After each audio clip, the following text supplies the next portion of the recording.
Bordure de la forêt tropicale de Sierra Leone. Les eaux boueuses du fleuve Rockle. Ici, des dizaines de femmes et d'hommes grattent les fonds caillouteux de la rivière dans l'espoir d'y trouver une rare pépite d'or ou de diamant.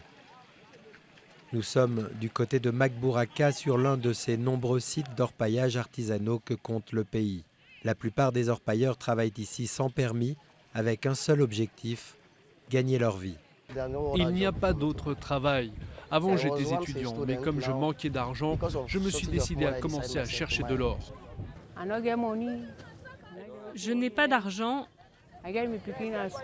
J'ai des enfants que j'élève seule depuis le décès de mon mari à cause d'Ebola.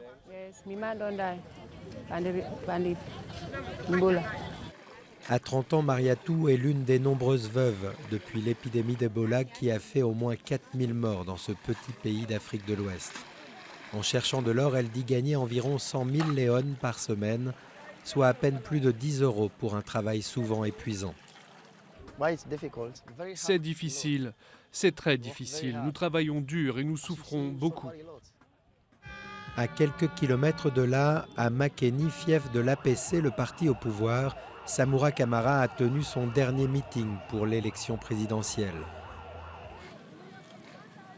Mais au bord du fleuve, les orpailleurs n'attendent pas grand-chose de la politique, hormis du travail.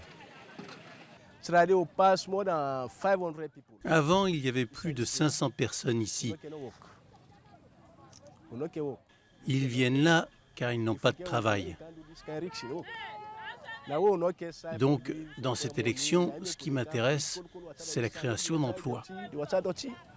Car si la paix est revenue après un conflit qui a duré plus de 10 ans, vivre reste un combat dans ce pays pauvre encore gangréné par la corruption.